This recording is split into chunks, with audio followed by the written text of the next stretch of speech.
Okay, here we go. I have timed this perfectly because a meteor just passed me over there. So, yeah, I think we're good. Right, I can see it on YouTube. Okay, hello, welcome nerds to another evening of stargazing. I'm very cold, as you can probably tell. It is freezing temperatures here in the UK. And this is my first time ever live streaming my stargazing session. And I've picked a really good night for it because tonight is the peak of the Geminids Meteor shower. So we're going to look at some meteors. I'm going to crank the settings up so you can see a lot of stars behind me in a moment. And then hopefully throughout this night I'm going to keep switching between my telescopes, which are just behind me over here, and showing you guys what I'm looking at tonight because I got a lot planned, and believe it or not, we have no clouds. As it stands, there are no clouds in our night sky. So there's two things that's going to stop us tonight. Three things actually. Number one, clouds. Number two, cold temperatures. And number three, battery life. So I'm hoping we can get at least 1 hour. Hello, there's some comments coming in. Fantastic. Hello guys. Yo, yo, yo, yo. Fantastic. Okay, this is working. Good. Thank you for that because, like I said, first time doing this, could be a disaster. Let's see how we get on. Okay, I'm just going to be stargazing in the back to start off with the first 5 minutes. I'm now going to change the camera settings so you guys can see some stars. Right, here we go.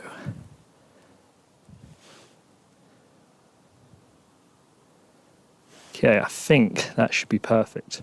And I'm just going to raise the camera up so you're not looking at the telescopes as much. Put that over there.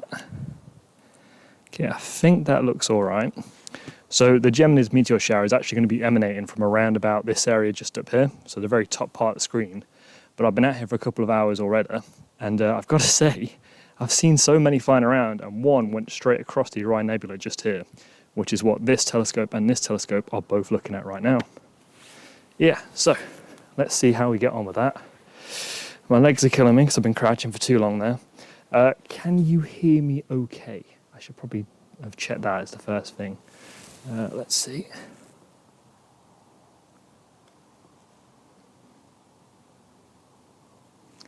Wowee, so we've got Austria, we've got Mexico, we've got Australia. That's fantastic. Can someone just give me a thumbs up, sorry, if they can hear me?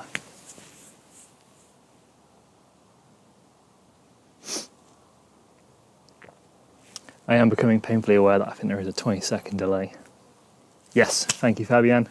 Brilliant, awesome. Okay, so yeah, sit back, enjoy. I am using two telescopes at the moment. I'll give you a brief overview of these two.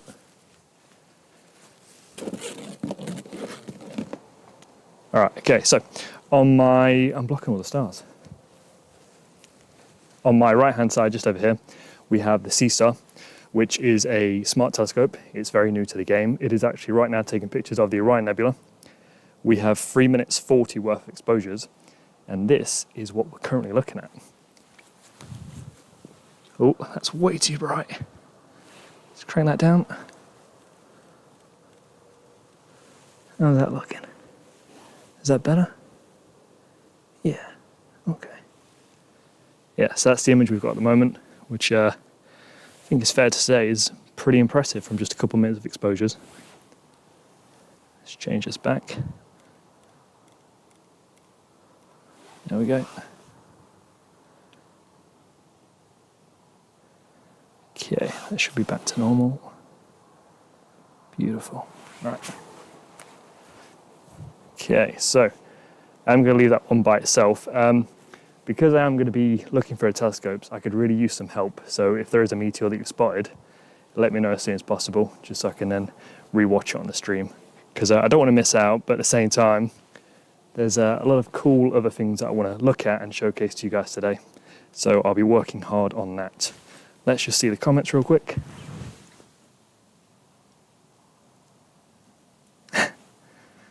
Hello. Someone's commented Leicestershire. Yep, represent. That's actually where I am right now, by the way. I'm in Leicester. And it is freezing cold. Texas, fantastic. Germany, US, Cyprus, beautiful. That's incredible. Okay. Yeah, so I can imagine for quite a few of you watching this right now, it's probably not even nighttime. So it must be a weird phenomenon seeing someone stargazing when it's nice and clear outside where you are. Beautiful sunshine. I hope.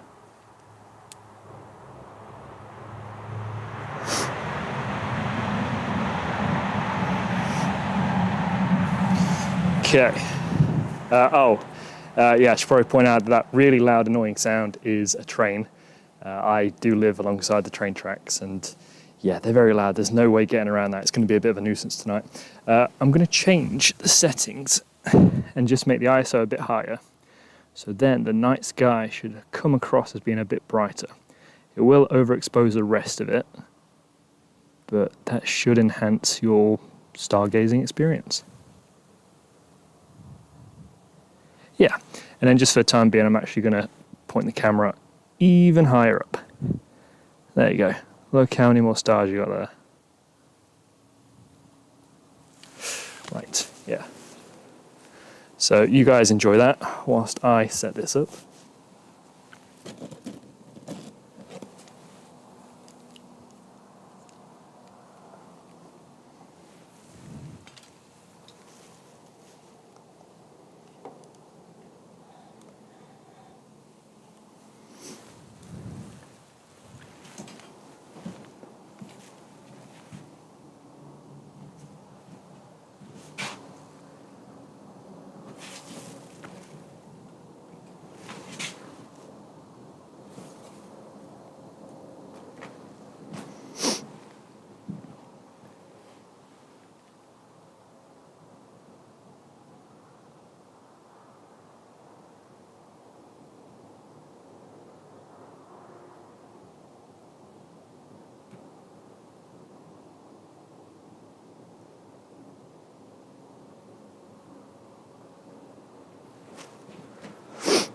Yeah, whilst I'm messing around with this, you're probably going to get quite annoyed with the sounds that I'm making. Well, sorry, the telescope's making. I suppose me as well, heavy breathing. So I think what I'm going to do is I'm going to unplug the microphone just so you can enjoy this. I'm now painfully aware that I should have put on some beautiful background music, but live and learn. First ever stream. So let me just unplug this. There we go. Fantastic. Okay, enjoy.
here, move this down.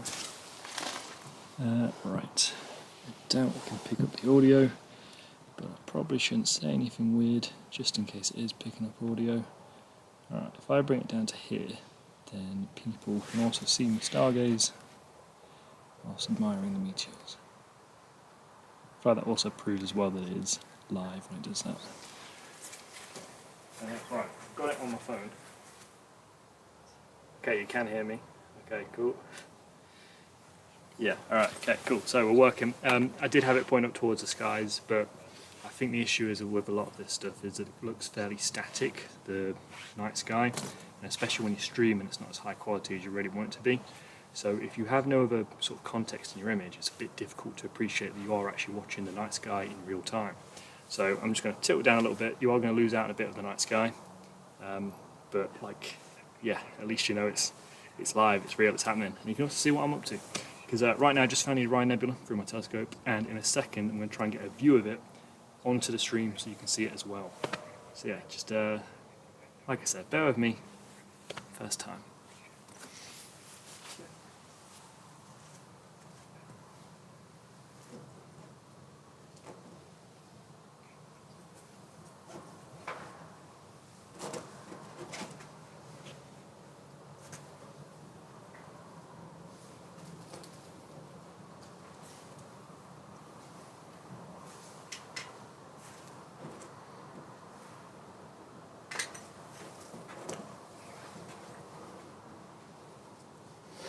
Right, I'll tell you what I could do, assuming this works and doesn't backfire, is if I plug this in to the back over here, like that. Hopefully that means that you can now hear me crystal clear again through the microphone on my chest. And as always, 20-second delay to figure out if that's true or not.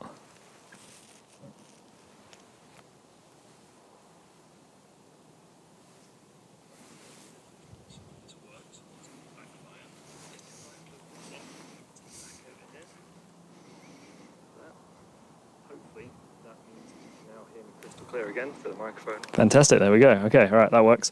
I'm only doing that just so I can talk you through what I'm actually doing right now, because I am painfully self-aware of the fact that I will be heavily breathing, more so because I'm freezing cold, and a little bit nervous. I'm not afraid to admit that.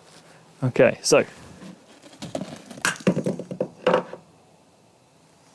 Right. I'm here to talk you through what I'm actually looking at right now, and that bang sound you just heard was the sound of my webcam hitting the floor. So we're off to a good start. The camera I'm using is the Uranus cam. That's actually its name. It's the Player One Uranus camera. And what I'm hoping to do right now, assuming I didn't actually break anything. No, I think we're good. Is I'm going to put it in place of the eyepiece in my 10-inch Celestron Newtonian telescope on my CGX mount, and I'm hopefully going to give us a view of what it's seeing and a fairly accurate representation of what we can see of our naked eye, because I think that part's really important. Ooh.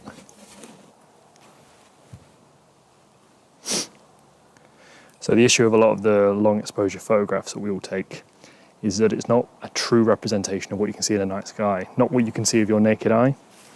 So I'm hoping this will do the job.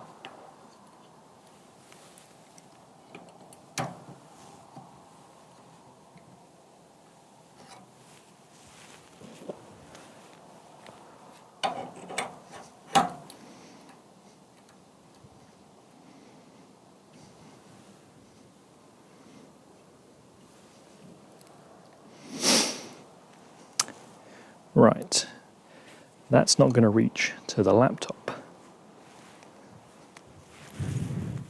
Okay.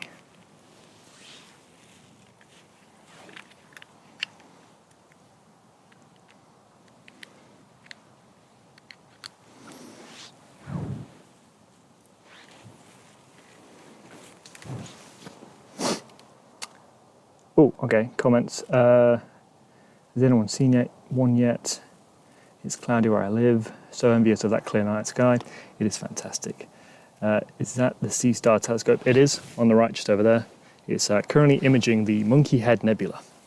And the reason I'm picking that particular object is because nearby at the moment there's this dwarf planet asteroid called Vesta, which is quite nearby. So I thought it'd be nice to take some time-lapse photos, essentially, like a lot of pictures tonight, tomorrow night, and the night after, to document how it moves across our night sky, relative position to the Monkey Head Nebula. They're obviously nowhere near each other at all, but it just looks cool.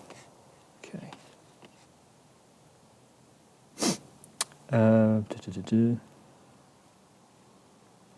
Where do you live? Right now I am stargazing in Leicestershire, which is the centre of England.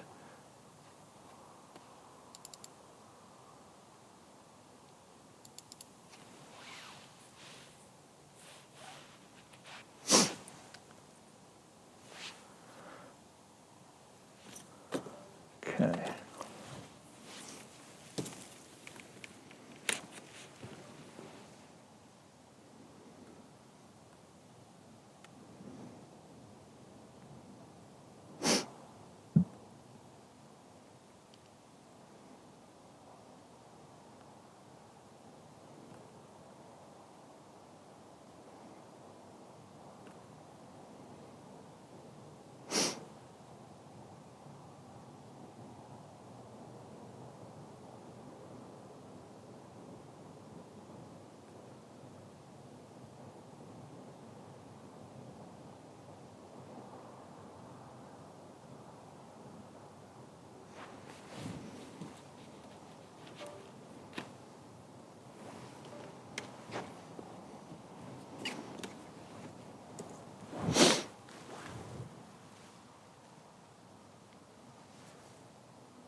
Yeah, sorry about all the faffing about at the moment. I'm just trying to sort the camera out. And I don't have, well, I'm not the best forward planner, shall we say that, because I've got the HDMI cable coming from the camera to the laptop, and I've also got the USB cable coming from the camera. And they're actually very tight right now, as you can probably tell behind me. So I'm just trying to make sure I can plug them both in at the same time. But this isn't going to go well. I got a feeling for that. Show me Uranus. No. Oh wait, no, actually, yeah, I will in a second. I just need to actually get this one set up first. Right. Yes, Leicester, come on, represent.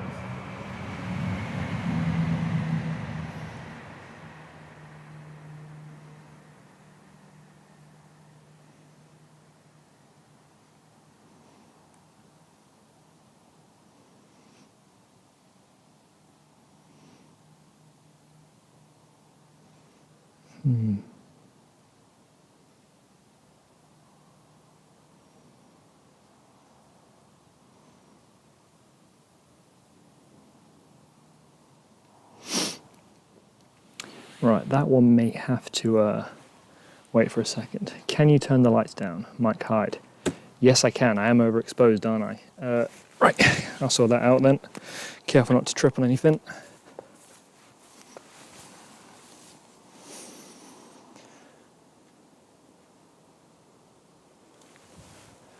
Okay. There's one.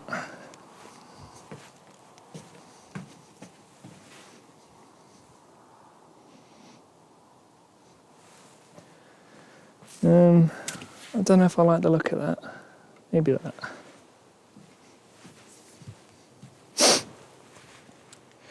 Right. Hopefully that looks a bit better. I really can't keep crouching like that.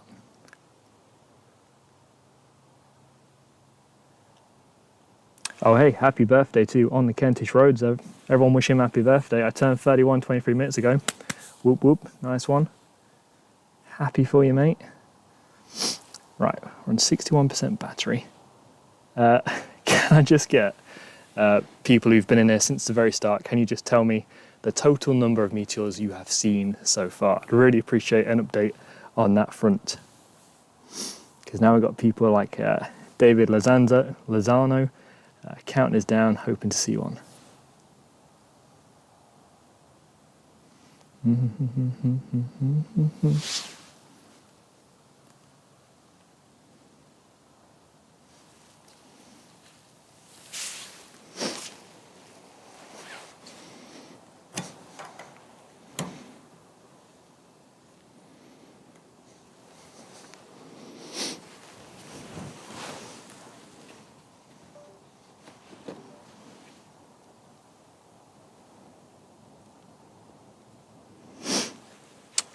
Right, that's a variation of numbers.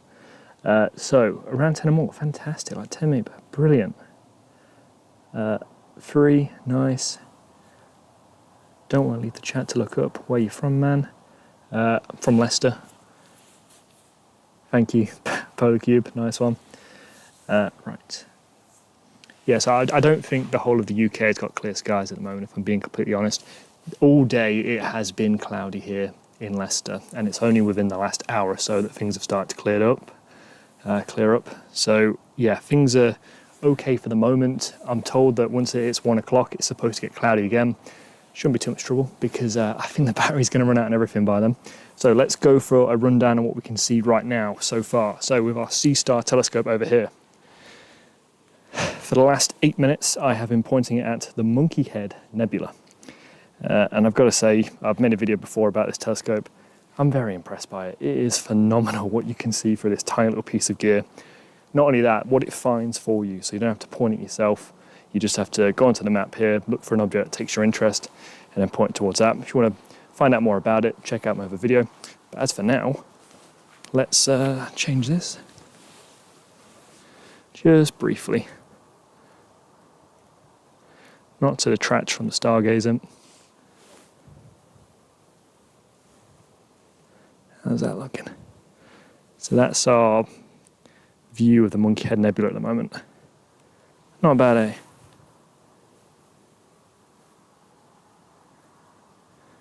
Ooh. So that's 8 minutes 40 worth of exposures. I really like it. I'm really impressed by it. Bring that back up.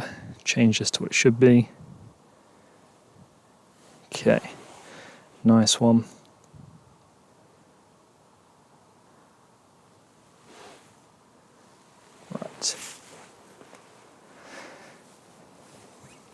Yeah, so I've almost got about 10 minutes worth of exposures in that, which I'm happy with. Any suggestions for what we should look at next with the Seestar? So anything behind me, ideally. Put a comment in the chat, and I'll have a read at them. I can't keep crouching, man.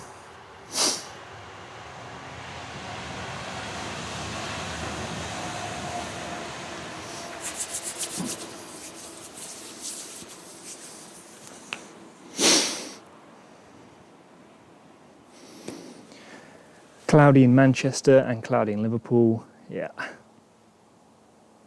It's snowing in New Hampshire, unlucky mate. Right, I think we're in double figures, fantastic, looking good.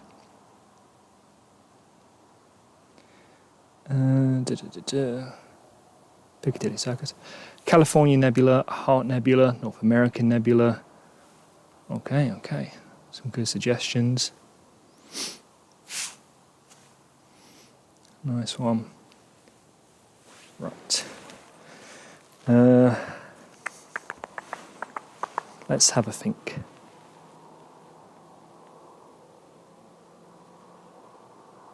So the biggest issue we're having with this telescope at the moment is that I'm trying it on a brand new laptop, and for some reason it's not picking up my camera.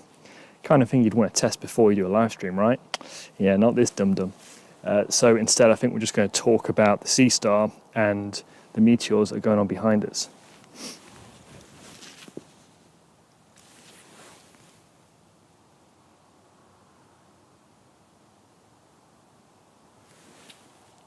Lots of heart nebulas. I say lots of heart nebulas. I think it's the same chap who keeps posting it over and over again. Rosetta Nebula, that's good. You know what, the Rosetta Nebula one is one that I've always been keen on imaging, so let's give that a shot.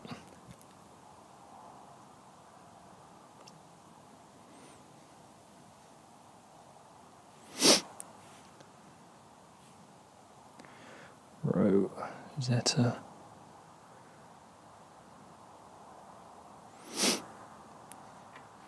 Okay, so just a couple of taps on my mobile phone, and then it will do the rest for me on the actual app.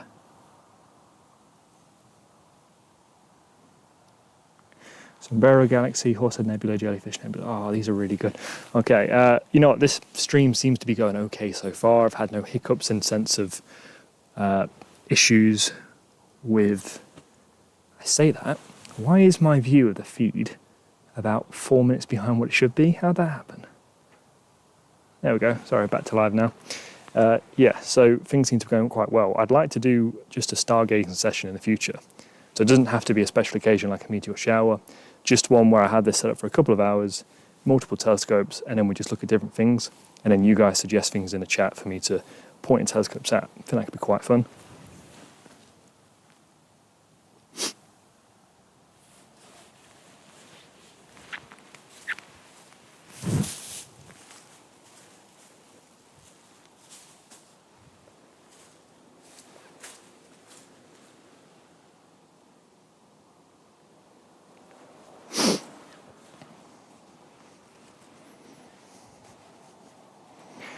Right, let's unplug that.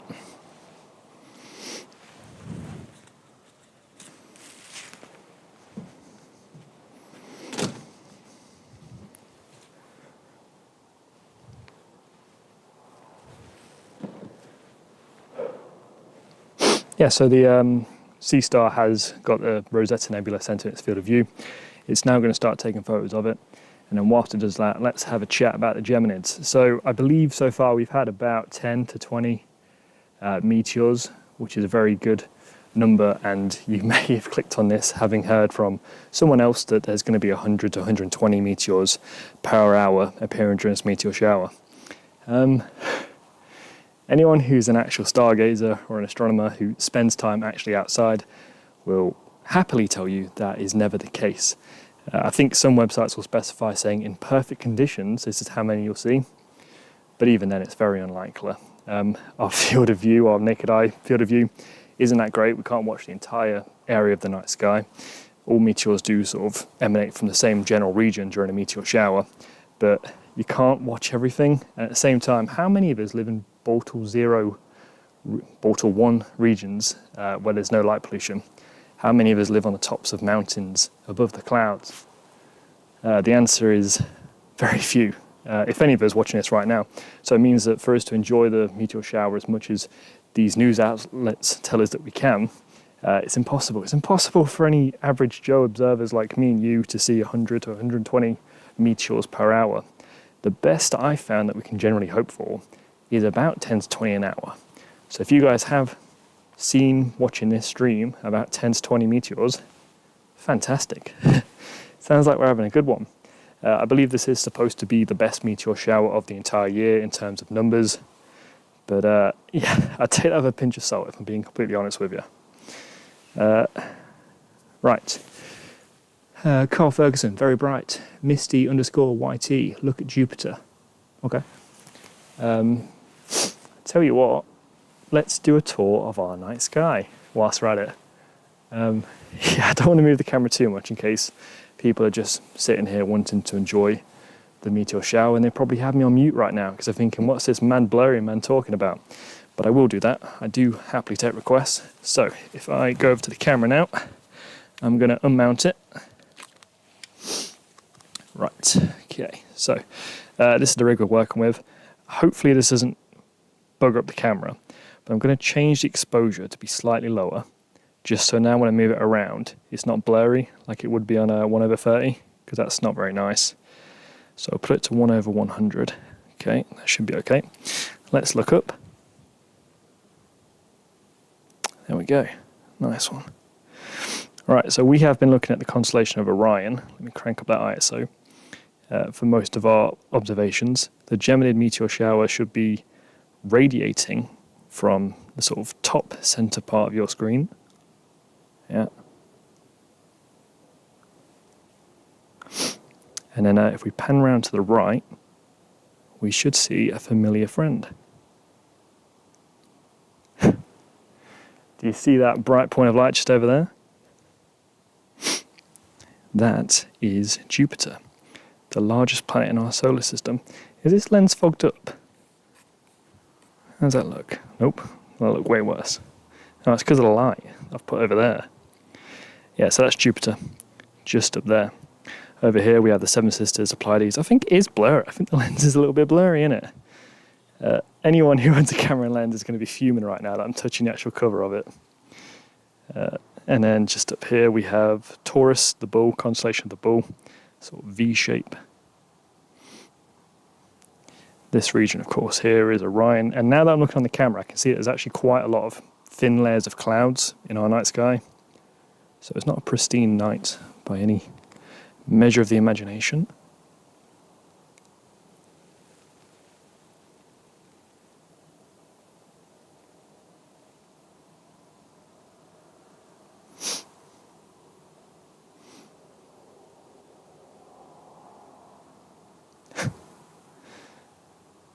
Yeah.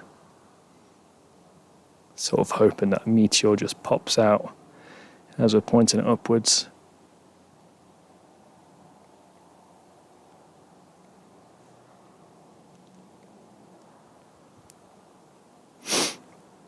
But I don't think we're getting anything. No? Okay. Let's pop this back down there on the stand.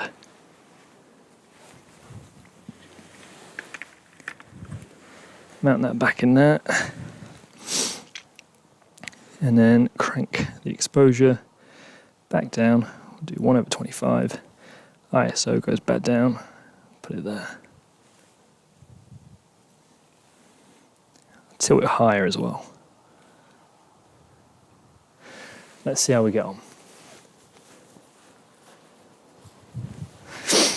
Right, as I said at the beginning, one of our major limitations is going to be the fact that we're using a laptop and I don't have an alternative power station. Actually, I do.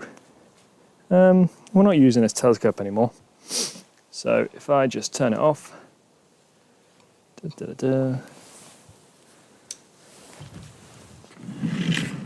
unplug that. Oh, bugging me. But then I've got the charger upstairs in my bedroom, so that's a bit of a hiccup. Let's just see what percentage of the battery we're on right now. 45%. We're doing good. We're doing good. Okay, someone says, oh, scroll back a little bit to see comments. Mike Hyde, averted vision and don't blink. Not the worst idea. Actually, when I was stargazing, when I was at university, I was using their 16-inch me telescope. And it was a weird thing when observing the Ring Nebula, where if you didn't look straight at it, you could see it really well. And I believe that's known as averted vision. I think it goes along the lines of humans have evolved that we're better at detecting predators through the corner of our eye, which means that we can for some reason make things out slightly better if we don't look directly at it. I don't know, maybe I've completely misread what that actually is, but it applies in astrophotography and astronomy as well. Right.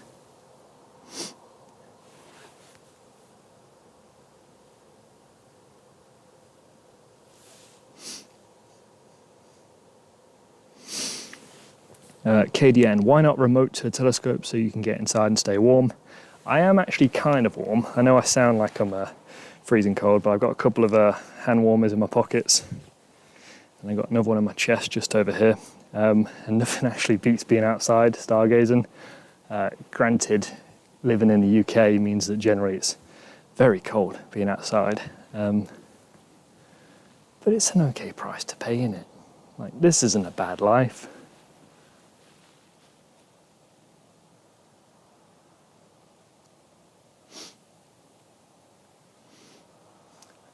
Also, I'm not really out here to take pictures of the Gemini meteor shower because what good would that be? It'd be an absolute nightmare.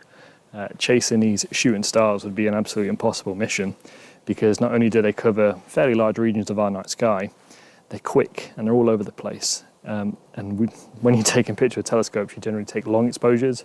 Meteors are over in the blink of an eye, so rapid short exposures, not really worth it. What else? Small Panda, what portal are you in, Mr. Scotting? I mean, it varies. I think if you go like a mile that way, it's Portal 5. But I'm very close to the centre of Leicester in that sense, so I'm Portal 6. It doesn't help that there is a train station literally just there, so we get a lot of light pollution from over there. I get asked that question a lot, and I hope it's some comfort to a lot of you to see that this is Portal 6 guides, and we have a lot of clouds in front of us right now. I know they're not thick clouds, but they're prohibiting what we can see by quite a bit. This is Portal 6, so it's fairly likely that you yourselves also have similar skies, and if you just give yourself enough patience to sit outside and stargaze, this is what you'll see, which is very nice. Yeah, not bad at all. Sorry if I'm missing out comments, by the way. I'm doing my best. I'm heading out. Shattered Sky, that sounds really cool. Horsehead and Flame Nebula. I think I might image that again tonight once I get a chance, if I do get a chance, that is. Okay.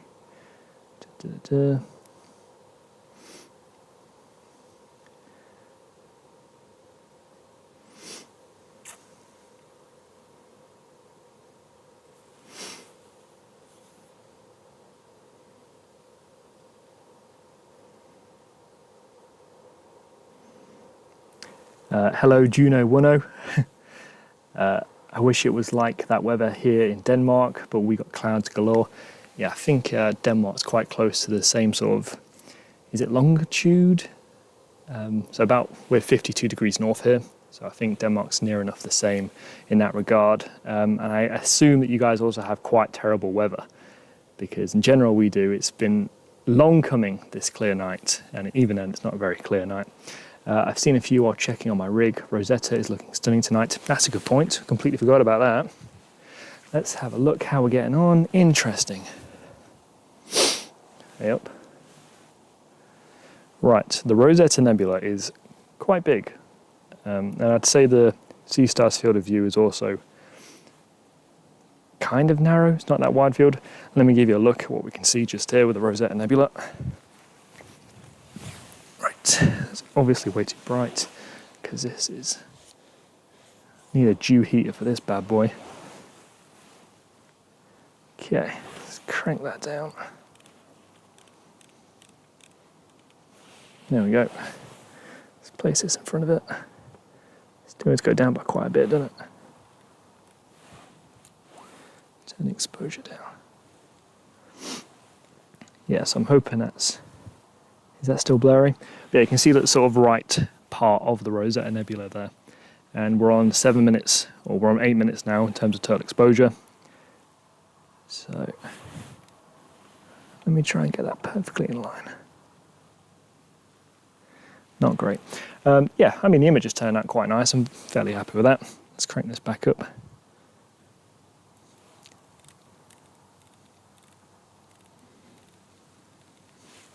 Oh my god.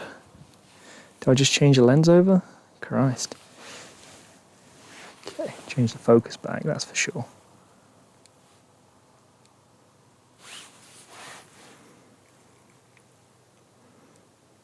Okay. Oh, my legs. Bloody hell. Right, yeah, I think we did enough of that one. Something I'm actually quite keen on trying with the Seestar and other smart telescopes is doing mosaic imaging with it. So with this one being the right half of the Rosetta Nebula, it'd be quite cool to get the left half as well. I'm going to stop now, so if you want to suggest in the comments again which target I should go for, this may be the last one, I'm not too sure, but yeah, let's see some suggestions for the final target to image with the Seestar.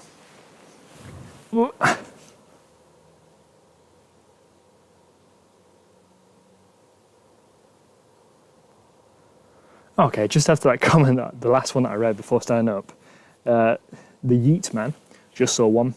Winter XR, sorry. I saw that. Christine, that one was nice, fantastic. Nice one. Okay.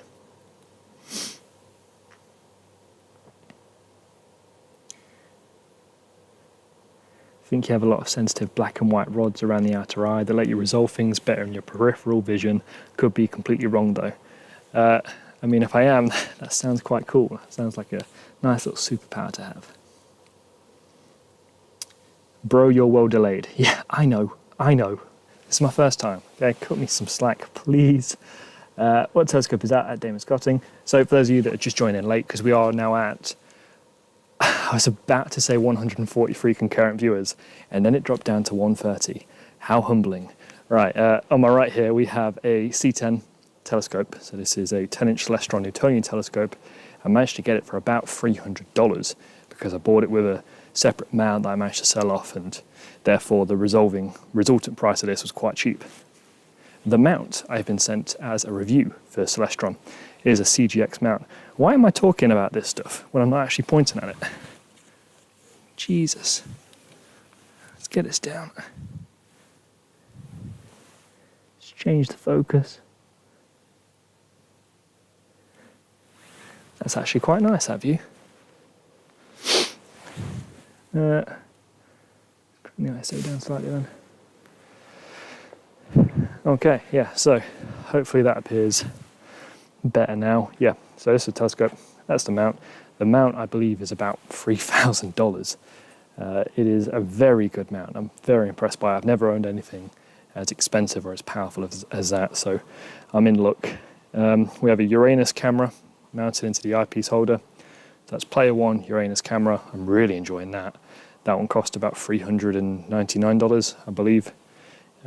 I just know that I bought it, and then when I went back on the website to look at their other cameras a couple of weeks after getting it, they'd knocked $50 off. And it's one of those moments where it's like, why can't I just wait a little bit longer? I think the issue is with a lot of stuff I purchase as well. I spent ages looking around on what the best purchase is, what the best gear is, where the best website is to buy it from. And I can paralyze myself quite a bit with my purchases because I spend too much time dilly-dallying. And to see something get reduced in price by a significant amount just after you bought it is heartbreaking. Yeah, so that's the telescope rig I'm using. It's my favorite rig. I did recently buy a 11-inch Celestron SCT, which is a Schmidt-Cassegrain telescope. It's half the size of an Newtonian telescope in terms of length, but then the mirror being an 11-inch versus this 10-inch means that it is slightly larger. I'm not that impressed by it though. I actually prefer this. This is a nice piece of kit. Yeah.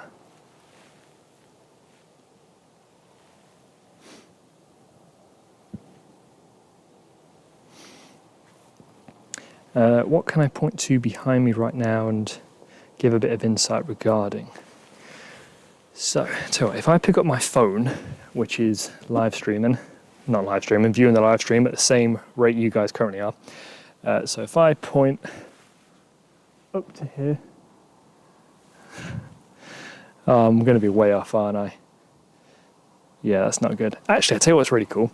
Just to the side here of the Seestar telescope, and in between this little annoying bush that's just there, you can see the brightest star in our night sky, Sirius, which is very cool. It's known as a dog star. I was actually looking at that the other night through this special grating which splits up the light coming from the star, and then if you take a couple of pictures or record a video, you can later on go to view it in specific software, specialized software such as RSpec, and it gives you some insight into what the composition of that star actually is, which as an amateur, being able to do something as cool as that is amazing. And I think with the filter I've actually got as well, you can use it on all sorts. You could use it on a DSLR camera. You don't need a telescope. So with something as bright as that, it's quite easy to get a spectral composition from an image, even with the most basic of setups.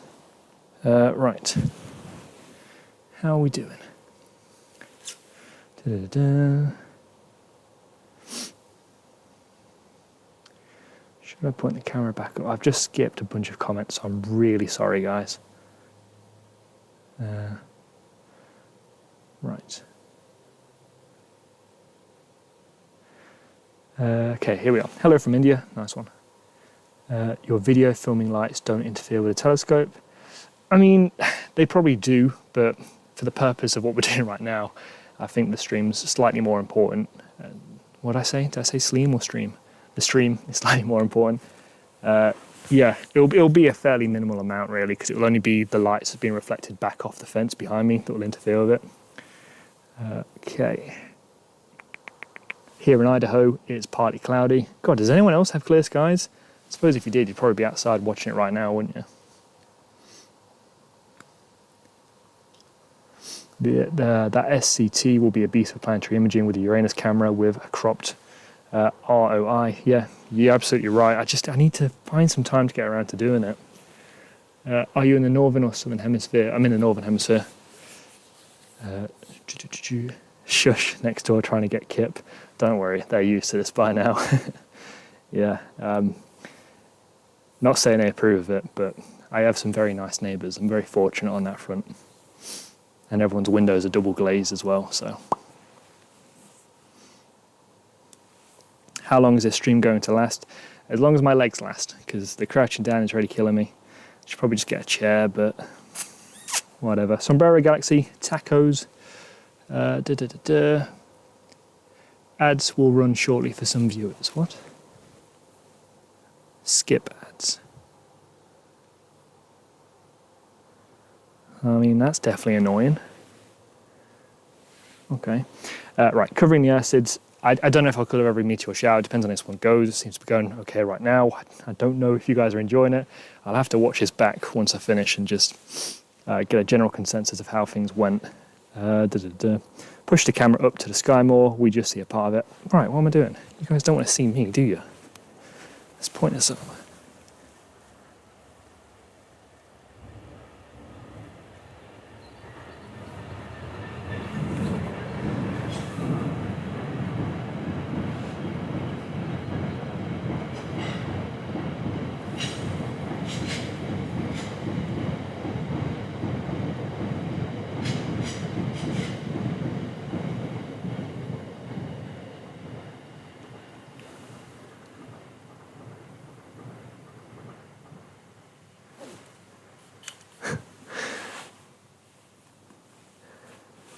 Right, yeah, so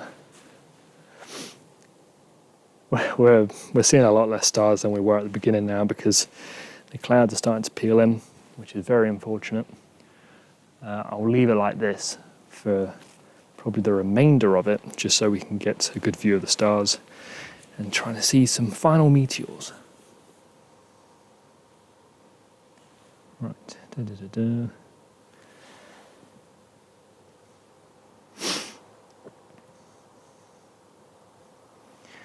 Okay, clear in Wiltshire, nice one. Hey from Osbro, hello. What's your next target? God, yeah, keep forgetting about that. Someone said Sombrero Galaxy. Let me just check if the Sombrero Galaxy is visible at this point of year and from this position. Because ideally, I want to be doing targets where you guys are looking, so the telescope stays the same way. The object is under the horizon and cannot be pointed at. Please choose another object. Right. So, any other suggestions? Ba-da-ba-da.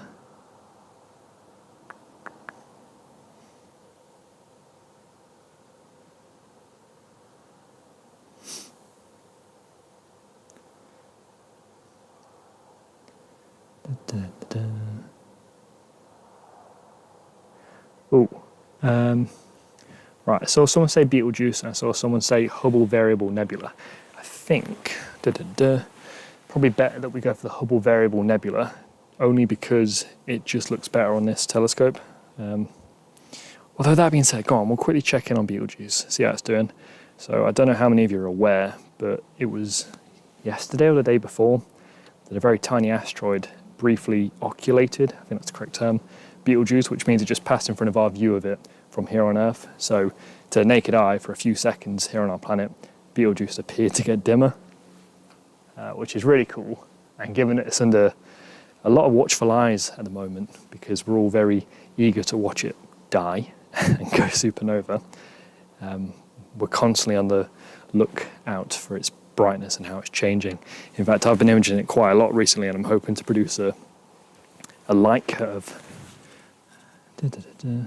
light curve of the star itself, and then see if I can note down any changes in its brightness, because I think that'd be really cool, and anyone can do that as an amateur, so that's really exciting. Right, got Betelgeuse, fantastic.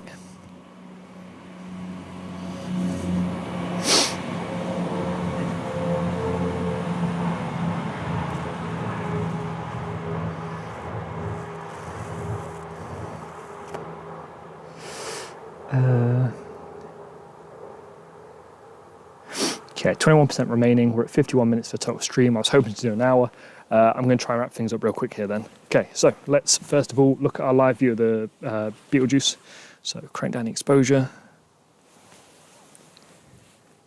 Oh my word, what a poor choice of lens. I don't think this is helping now that I'm doing it. That's still massively overexposed. What is this? What is this terrible, terrible look? I actually can't explain what's going on right now. If you've just joined, you must be very confused by what's happening. So that's Betelgeuse in a fairly live feed, which is quite nice to look at. Right, we've said hello to that. Let's put this back to whatever it was before, because that was terrifying.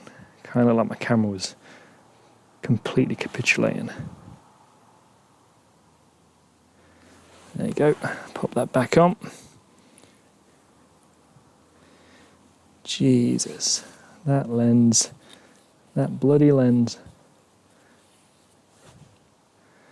I can't believe that's so bad.